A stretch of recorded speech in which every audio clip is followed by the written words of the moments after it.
outra pessoa que entende muito de Estados Unidos, que é a Fernanda Manhota, e a gente segue falando, Fernanda Manhota, nossa analista de internacional, sobre o tarifaço de Trump. Enfim, gostaria, Fernanda, de saber, né, na sua avaliação, imagino que você, uma professora dedicada, já olhou ali, já leu a carta, né? E como fica, então, já que os pedidos dos Estados Unidos, as reivindicações são da parte política são inegociáveis para o Brasil, quais são as opções do Brasil? Ou para negociar ou para retalhar, se defender desse tarifaço? Boa tarde para você.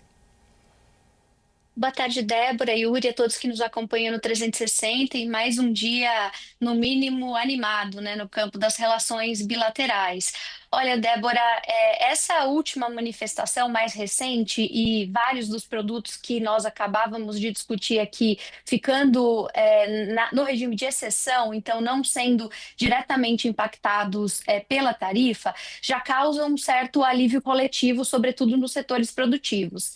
Como você bem disse, essa não é uma discussão comercial. Ela se traveste de discussão comercial, ela virou uma discussão comercial, mas ela é, antes de tudo, geopolítica e principalmente ideológica. Então, encontrar os meios para resolver esse problema é um dos principais nós, né, que se estabeleceu, porque o dilema não é técnico, né, não é de caráter meramente econométrico, né, ele está longe disso. O Brasil, aliás, como a gente sempre enfatizou aqui, é um país com quem os Estados Unidos vinham mantendo superávit, quer dizer, nem justificaria tudo isso. Existe, Débora, no meio do caminho, ainda uma expectativa, não só para o Brasil, mas para vários países afetados pelas tarifas, de que haja uma apreciação pela justiça americana nos próximos dias e que, inclusive, essa modalidade de aplicação de tarifas nos termos que Trump tem adotado seja considerada ilegal. Então, isso ainda paira no ar, a gente vai precisar acompanhar como domesticamente vai avançar, né, vai evoluir essa apreciação do ponto de vista da lei. Agora, olhando para o Brasil, é interessante a gente pensar, né? Desde o início, o governo Lula vinha ameaçando retalhar os Estados Unidos caso o tarifaço se mantivesse, aplicando a chamada lei de reciprocidade, que o Brasil recentemente aprovou no Congresso, aliás, nas duas câmaras, sem exceção. Do ponto de vista teórico, isso poderia sim acontecer e se manifestar como uma resposta à altura daquilo que os Estados Unidos estariam sugerindo ao Brasil. Mas na prática, Débora e Yuri, isso não tem sido tratado nos bastidores como uma opção real.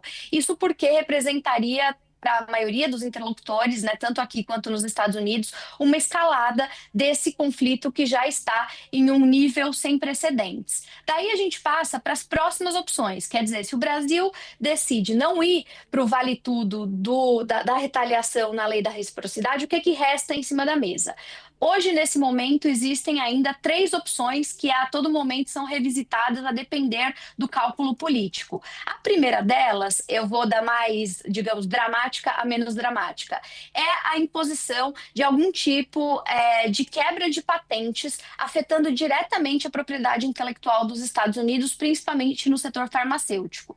Eu digo que ela é a mais dramática porque nos Estados Unidos, quando a gente aventa essa possibilidade, os interlocutores por lá arrepiam todos os cabelos. Eles dizem assim, olha, se o Brasil fizer isso, aí sim é uma guerra declarada contra Trump e a reação vai ser muito grande. O Brasil, claro, sabe disso, por isso ela não é talvez a mais popular das alternativas no momento. Aí a gente vai para a segunda, né?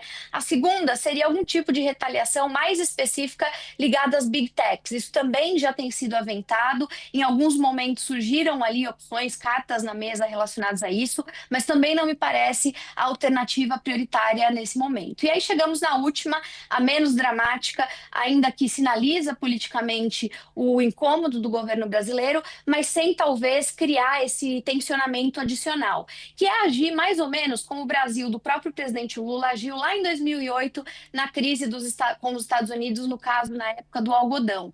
Basicamente, em resumo, assim, bem rápido, o que o Brasil fez e o que poderia fazer agora? É o que a gente costuma chamar de abrir consulta na OMC, listando uma série de bens e serviços. É como se o Brasil denunciasse perante o mundo, por meio da estrutura multilateral, que os Estados Unidos estariam praticando algum tipo de sanção desleal no comércio. É claro que a OMC está muito enfraquecida, a gente sabe disso, mas não deixa de ser uma manifestação política pública e que vai abrir uma investigação de vários, né, atores internacionais contra os Estados Unidos, que pode culminar, inclusive, no direito do Brasil retaliar. Então, aí o Brasil não estaria retaliando de maneira unilateral, ou tomando uma decisão de reciprocidade apenas sozinho, isolado, mas amparado numa comissão de especialistas depois de uma apreciação dentro de uma corte, dentro de uma instância como a OMC. No passado, em 2002, 2003,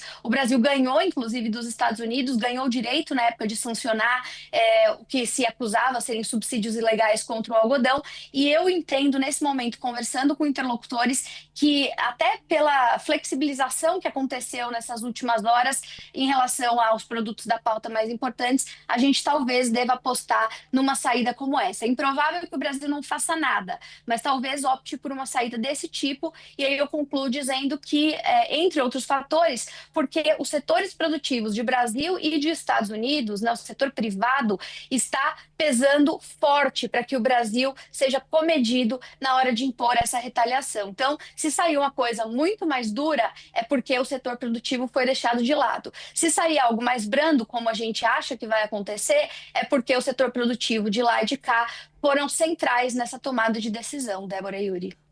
Manhota, muito boa tarde para você da minha parte aqui também. Queria te ouvir um pouco justamente desse ponto que você nos deixa do papel do setor privado. A gente viu uma série de questões ali das ações. O setor privado fala, olha, são os governos que têm que negociar, né? Ontem mesmo, também em uma das várias entrevistas que fizemos aqui, houve muita cobrança ali para uma conversa direta entre Donald Trump e Lula, que a gente sabe que não ocorreu e não há perspectiva de que ocorra no curto prazo. Está aí o ato do governo americano. E pela lista de exceções, né, a gente está falando aí de uma lista de quase 700 itens, dos mais variados, alguns que estavam ali no radar de importância, como a parte, o que diz respeito à Embraer, setor aí de aviação civil, questão de suco de laranja, celulose, petróleo, etc. Alguns outros que ficaram de fora, como carne, café, desses mais relevantes. Queria te ouvir do que a gente tem de informação até agora e do que você conhece de como funciona a Casa Branca, a política americana e toda essa ação de lobby, de advocacy nos Estados Unidos, o quanto vivemos um capítulo até agora e um novo capítulo se abre para que esses setores que não foram contemplados ainda vislumbrem alguma forma de serem contemplados, porque além da lista de exceções, o ato executivo também faz menção a produtos que já foram embarcados ou que vão ser embarcados nesses próximos 7 dias e que tem um prazo ali de consumo perecível, etc. Queria te ouvir um pouco ali de tentar a gente prospectar algum cenário para o day after do que temos até agora, principalmente desses setores que não foram contemplados com as exceções ao tarifaço. Pois é, Yuri, todo esse episódio, né, do tarifaço, ele tem trazido a nós o debate sobre como se constrói o processo decisório em política externa e política comercial nos Estados Unidos, né? É claro que cada governo tem as suas particularidades, mas nesse caso em específico, o que a gente tem notado, e isso é bastante diferente do padrão de governos anteriores, inclusive do próprio governo Trump anterior, é que as decisões que em tese seriam técnicas, como essas que a gente está discutindo aqui, elas costumam ficar concentradas em atores que estão no Departamento de Comércio dos Estados Unidos e no órgão de comércio, que é a USTR. Geralmente é ali que o lobby acontece. É claro, ele também se manifesta a partir de congressistas e de vários atores que têm peso político dentro, né, da administração, mas em geral é ali que a decisão fica concentrada.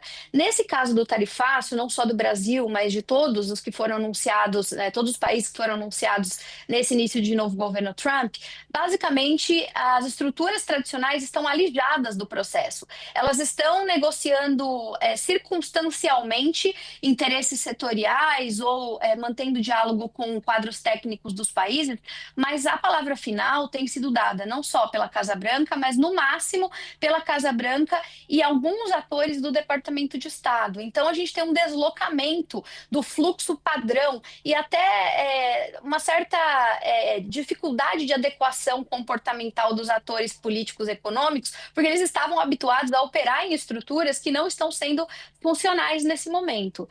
Em relação aos setores que não foram contemplados, imagino que o que vai acontecer agora é uma tentativa de adequar a resposta do Brasil para evitar, né, que essa crise continue escalando.